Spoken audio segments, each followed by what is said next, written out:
Maka salah satu terhalangnya ijabah doa kita itu adalah kita meninggalkan tawasul.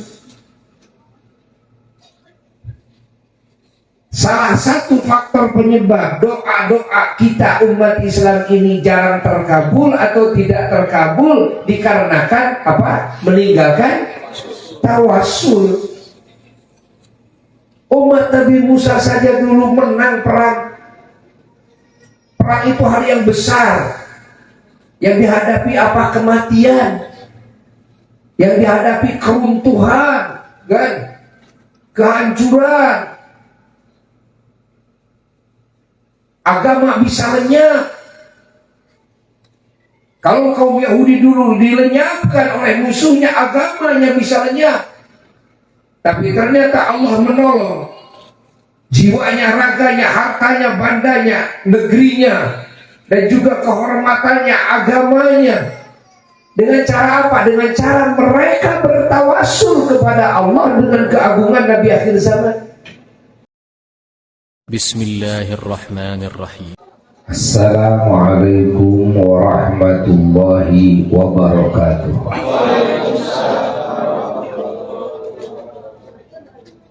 Alhamdulillah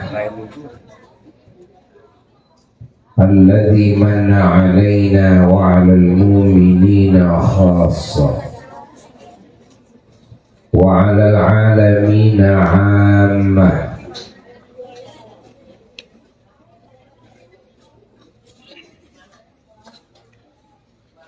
Binabihi wa habibihi wa khalilihi wa sofihi wa kalimihi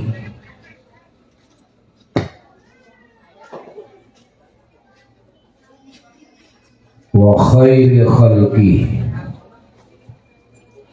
wa imami anbiyaihi wa rusulihi Sayyidina wa nabiyina wa maulana Muhammad.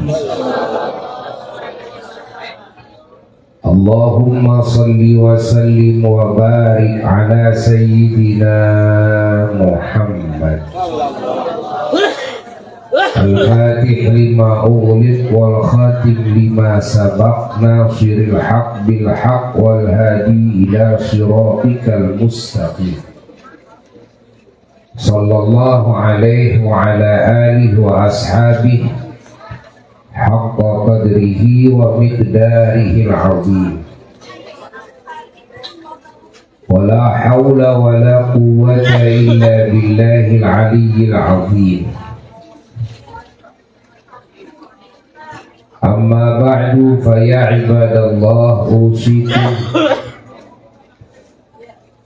wa nafsi bitaqwallah faqad fazal muttaqun. Para jamaah yang mulia dan segenap umat Islam dimanapun berada, rahimakumullah.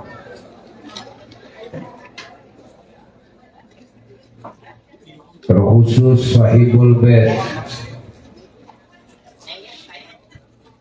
yang mewujudkan acara yang agung ini, majelis yang termulia, yakni majelis syukuran akbar atas anugerah yang akbar, yaitu atas dilahirkannya junjungan kita, junjungan alam semesta, Kangjeng Nabi Muhammad sallallahu alaihi wa alihi wasallam, yang diciptakannya oleh Allah, dijadikan wasilah sebab oleh Allah bagi keberadaan semua ciptaan Allah yang lainnya.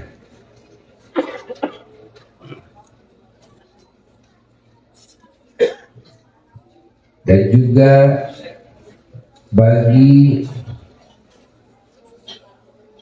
segala kebaikan yang Allah Ta'ala berikan kepada seluruh ciptaannya.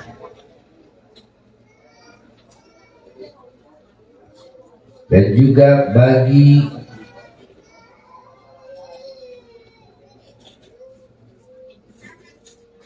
menerimanya Allah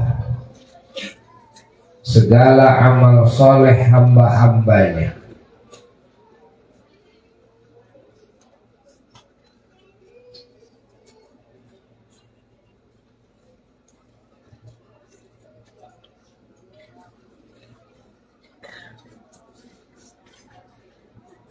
Itulah keberadaan Nabi kita Sayyiduna wa Maulana Muhammad sallallahu alaihi wa alihi wasallam. Maka kelahirannya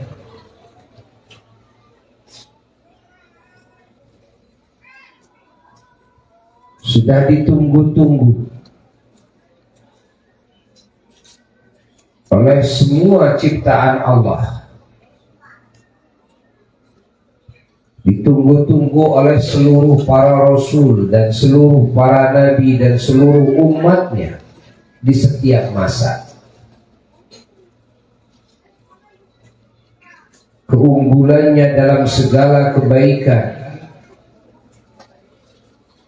dalam keterpujiannya,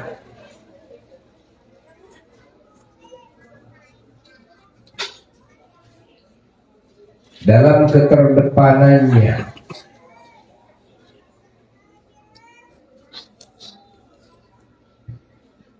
di dalam segala kebaikan Allah dan anugerah Allah kepadanya,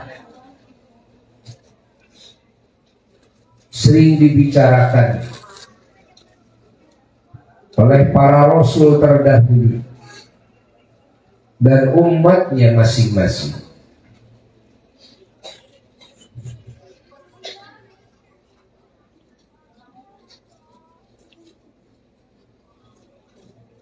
Sifatan-sifatan keagungannya dikenal persis secara terperinci oleh umat-umat para rasul terdahulu, sehingga Allah Subhanahu wa Ta'ala menyatakan dalam Qur'annya, memberitahu kepada kita bahwa umat-umat para rasul terdahulu mengenal persis kepada sifatan Nabi akhir zaman, seperti mengenalnya mereka kepada anak-anaknya pribadi. Allah menyatakan di dalam sebagian firman-Nya, A'udzu billahi minasyaitonir rajim, bismillahirrahmanirrahim. Alladzina atainahumul kitaba ya'rifunahu kama ya'rifuna abna'ahum.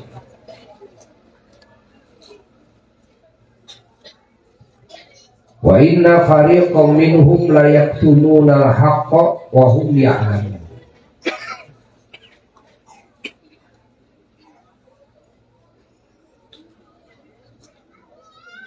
Yang maknanya wallahu a'lam bimuradihi bidzalik,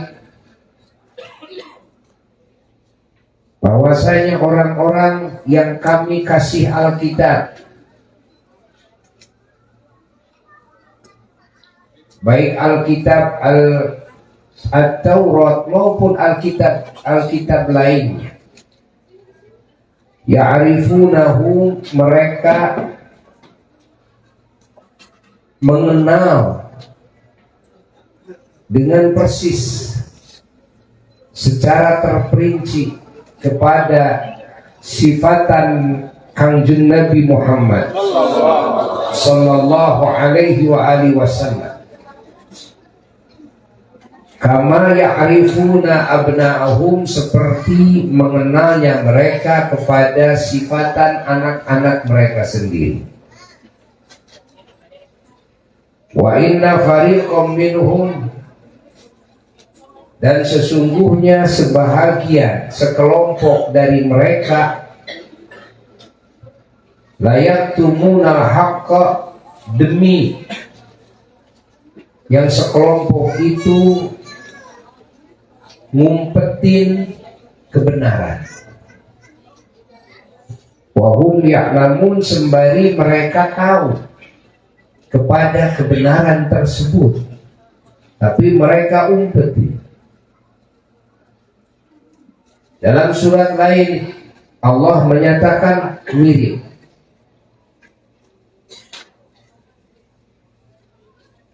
Allah berfirman lagi, alladzina atainahumul kitaba ya'rifunahu kama ya'rifuna abna'ahum.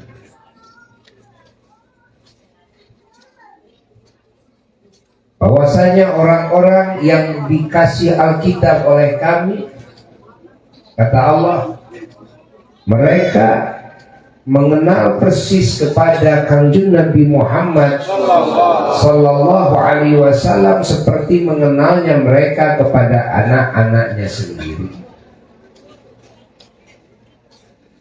Alladzina khasiru anfusahum fahum la yu'minun. Mereka ini adalah orang-orang yang merugikan diri mereka sendiri.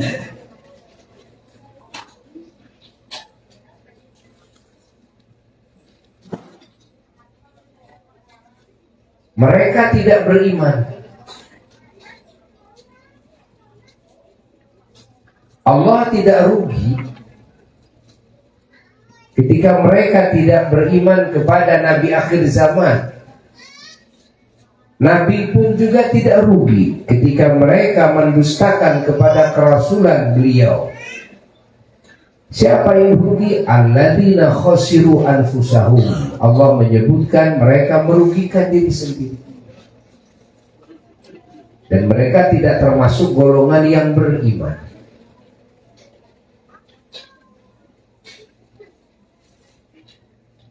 Jadi umat para rasul terdahulu betul-betul mengenal kepada sifatan keagungan, kerasulan Kanjeng Nabi Muhammad sallallahu alaihi wa alihi wasallam.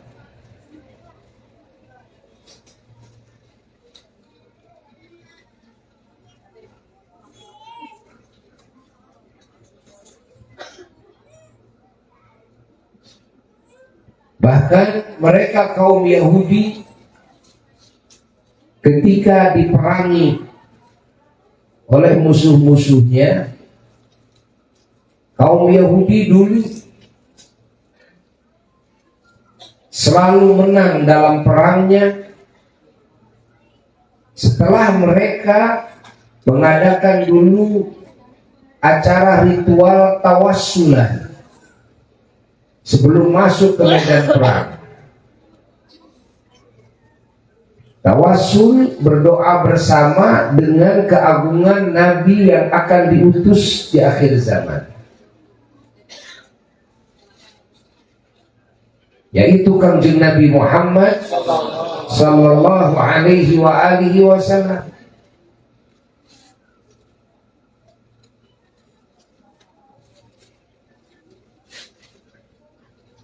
Allah menyebutkan dalam Quran, wa kanu min qablu yastaftihuna 'alal ladzina kafar.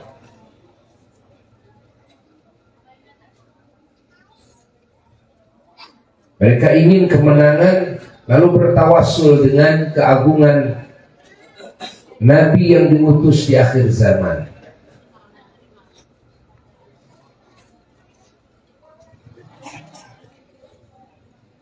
Lalu masuk ke medan perang, mereka selalu menang. Apa yang menjadi sebab kemenangan mereka? Adalah doa tawassul dengan keagungan Nabi akhir zaman Sayyiduna wa Maulana Muhammad.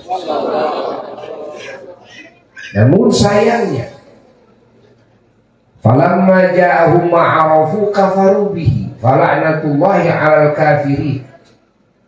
Ketika datang kepada mereka sosok Nabi yang sudah mereka ketahui secara persis sifatannya, malah mereka kufur kepada Nabi tersebut, yang akhirnya laknat Allah menimpa kepada mereka orang-orang yang kafir.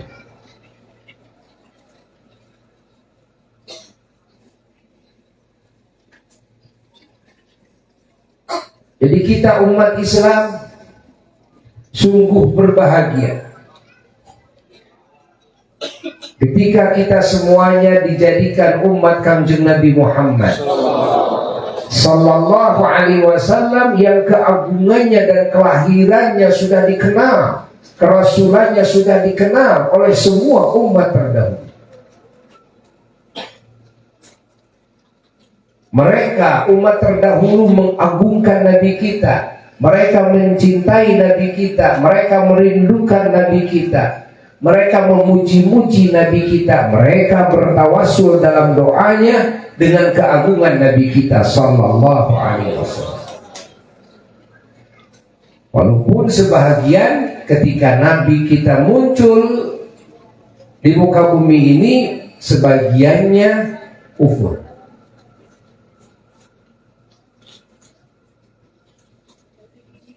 Ini menunjukkan bahwa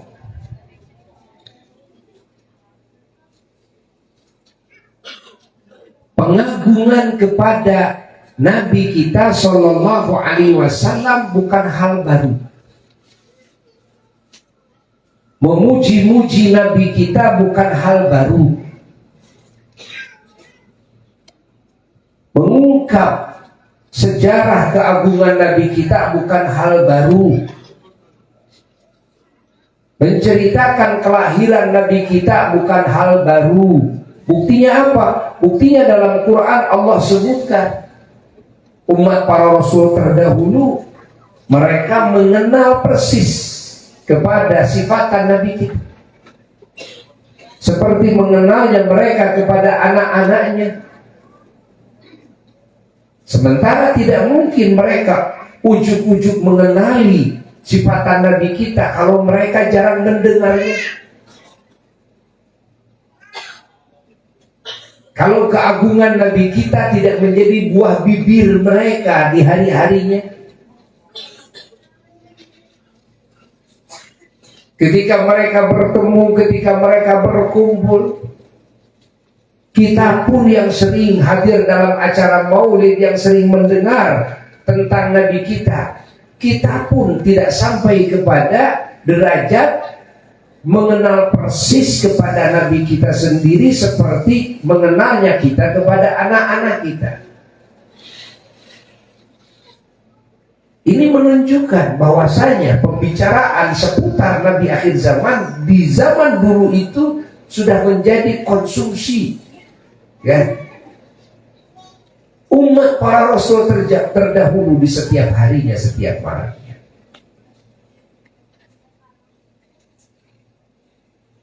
Kita ini umat Kanjeng Nabi Muhammad Sallallahu Alaihi Wasallam, seyogianya kitalah yang harus lebih kenal kepada Nabi kita ketimbang mereka. Lalu kenapa kita umatnya sendiri malah tidak kenal kepada Nabi sendiri? Hanya sedikit yang kita kenali. Jawabannya dikarenakan jarangnya telinga kita mendengar tentang Kanjeng Nabi Muhammad. Jarangnya dibicarakan oleh mulut kita tentang Kanjeng Nabi Muhammad Sallallahu Alaihi Wasallam. Dan juga tidak luasnya menceritakan sejarah Kanjeng Nabi Muhammad Sallallahu Alaihi Wasallam.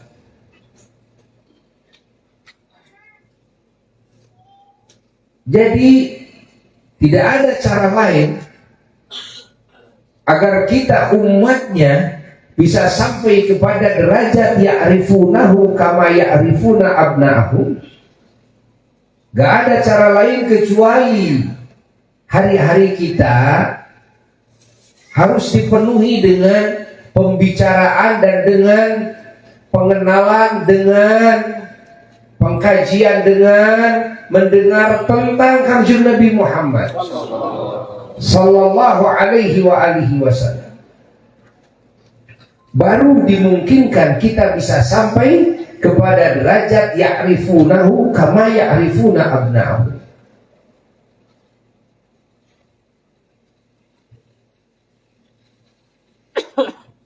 Pahami oleh kita semua. Mereka dulu orang-orang Yahudi tidak bertawassul dengan Nabi akhir zaman yang tidak mereka ketahui.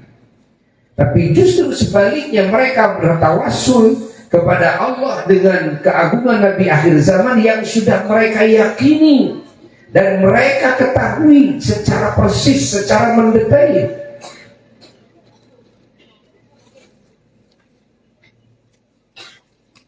Sering Buya jelaskan, kalau saja kumpulan membicarakan tentang Kanjeng Nabi Muhammad sallallahu alaihi wasallam disebut maulid, berarti umat Rasul terdahulu hari-harinya maulid.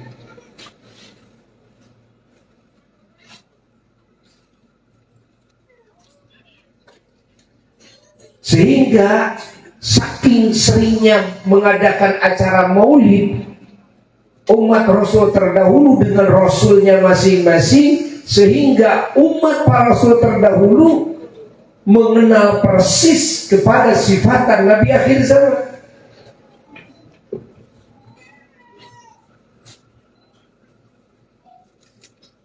Dan oleh Rasulnya diajarkan bertawassul dengan keagungan Nabi akhir zaman. Karena tidak mungkin mereka yastaftihuna 'alal ladzina kafaru bertawassul dengan keagungan Nabi akhir zaman kalau tidak dididik oleh Rasulnya.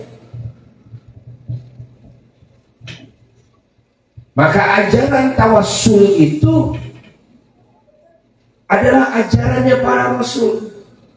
Bukan suatu hal yang syirik, apalagi ya, atau bid'ah, bukan. Tapi tawassul dengan keagungan kekasih Allah, wabil khusus dengan keagungan junjunan alam Rasulullah sallallahu alaihi wasallam, ini sudah biasa dilakukan dan menjadi bagian dari cara berdoa, bagian dari amal soleh yang diajarkan oleh para Rasul. Dan kaum Yahudi dulu bertawassul dengan keagungan Nabi kita yang akan lahir, berarti bahwa tawassul itu bukan cuma dengan yang sudah hidup, bukan cuma yang sudah jelas menjadi Rasul di dunia. Pahami oleh kita. Mereka bertawassul dengan Nabi akhir zaman, Nabinya belum ada, entah berapa ribu tahun lagi kelahir. Rasulnya masih ada di alam arwah. Mereka bertawassul dengan Nabi akhir zaman, Nabinya belum lahir, entah berapa ribu tahun lagi kelahir.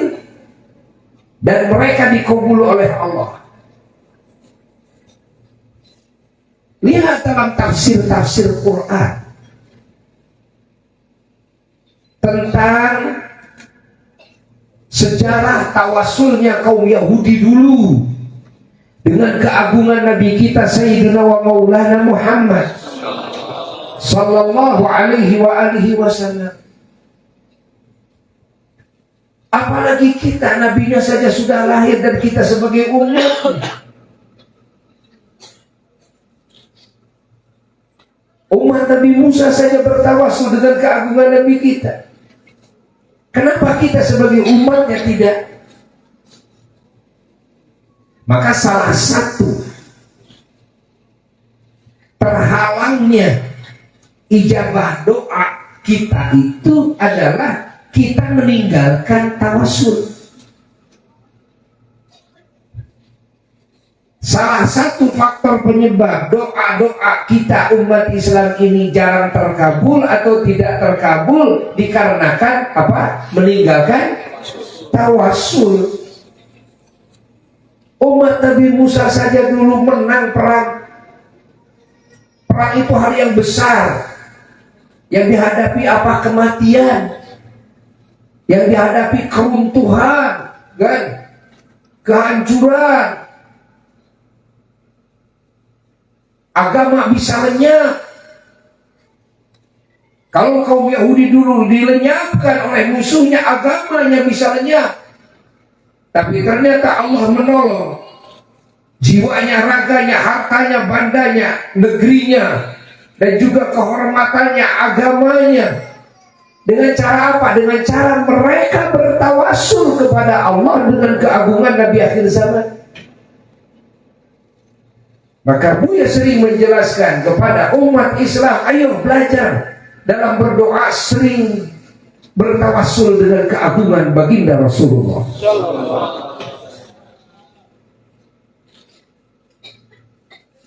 Maka dalam doa yang ditulis dalam kitab Maulid, kita lihat doa-doanya bertawassul semuanya dengan keagungan Kanjeng Nabi Muhammad. Allahumma inna nas'aluka wa natawassalu ilaik bi habibika bi nabiyyikal mukhtar.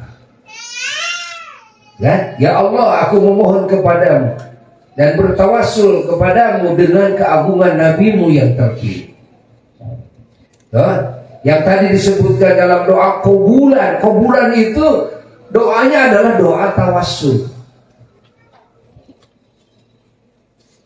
Coba lihat dalam kitab-kitab Maulid, dalam doanya, ya, mesti kita menemukan doanya dengan cara tawassul. Jadi tawassul dengan keagungan Kanjeng Nabi Muhammad sallallahu alaihi wa alihi wasallam.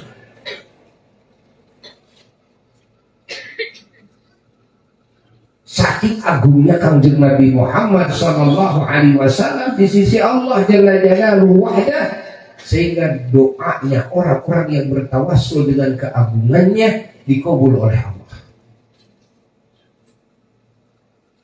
Ternyata yang tawassul itu bukan hanya umat Yahudi.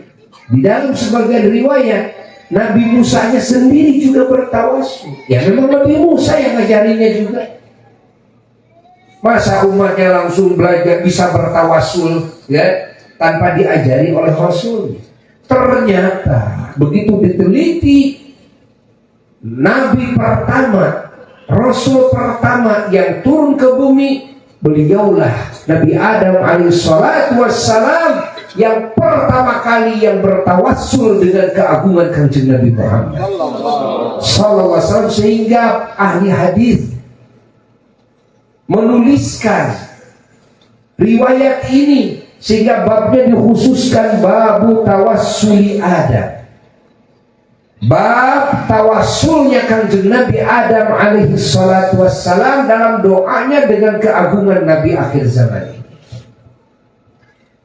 Sehingga Nabi Adam dikabulkan doanya oleh Allah ketika beliau bertawassul dengan keagungan kekasih Allah Sayyiduna wa Maulana Muhammad. Kalau Nabi Adam saja, eyangnya semua manusia, dan beliau sebagai Nabi dan Rasul yang paling pertama, manusia yang paling pertama, beliau bertawassul dan doanya dikabul oleh Allah ketika beliau bertawassul dengan keagungan Nabi kita. Bagaimana dengan kita? Seharusnya ini menjadi contoh kita sebagai anak Adam yang ingin dikabulkan doa, agar kita bisa meniru langkah eyang kita Nabi Adam alaihissalatu wassalam dan para nabi seterusnya, yaitu dengan cara bertawassul dengan keagungan Sayyidina wa Maulana Muhammad sallallahu alaihi wa alihi wasallam.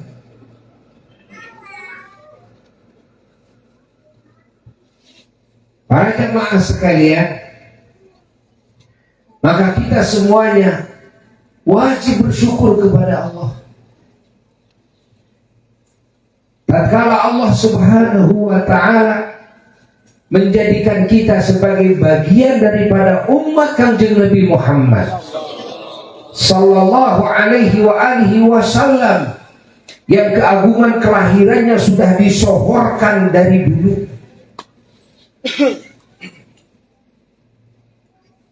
Dan keunggulannya dalam segala kebaikannya sudah dibicarakan, disohorkan dari dulu. Dan kerasulannya sudah diimani oleh semua rasul dan nabi dan umatnya masing-masing terdahulu dari dulu. Bahkan seluruh rasul dan nabi dan umatnya berjanji, berikrar kepada Allah siap membela nabi akhir zaman ini. Jikalau beliau-beliau bertemu dengan nabi akhir zaman sampai kepada masa kerasulan nabi akhir zaman, sungguh kemuliaan yang tiada bandingannya, sungguh anugerah yang tiada bandingannya yang Allah berikan kepada kita tatkala Allah menakdirkan kita menjadi umatnya Kanjeng Nabi Muhammad sallallahu alaihi wasallam. Semoga Allah menetapkan kita di dalam keumatan umat Kanjeng Nabi Muhammad sallallahu alaihi wasallam, dan kita semoga dikumpulkan dengannya. Mata kita yang hina yang kotor ini semoga diperlihatkan kepada wajahnya yang agung dengan penuh ridhanya kepada kita, baik dalam mimpi maupun di waktu terjaga, baik di dunia maupun di alam kubur dan juga di akhirat nanti. Dan semoga Allah subhanahu wa ta'ala memberikan kepada kita limpahan barokahnya, yakni barokah Sayyidina wa Maulana Muhammad sallallahu alaihi wasallam dan syafaat beliau kepada kita semua. Dan semoga kita oleh Allah dikumpulkan bersama Kanjeng Nabi Muhammad sallallahu alaihi wasallam, baik secara ruhani maupun secara jasmani, di dunia, di kubur dan di akhirat sampai di surga bersamanya. Semoga kita dijadikan ahli surga Firdaus A'la tanpa dihisab dan tanpa mendapatkan azab sedikit pun dengan syafaat junjunan alam Sayyidina wa Maulana Muhammad sallallahu alaihi wasallam dan sahibul bait ini dan semua keluarga besarnya mendapatkan limpahan rahmat dan karunia dari Allah. Bijahin Nabi sallallahu alaihi wasallam wa bisirri asraril Fatihah.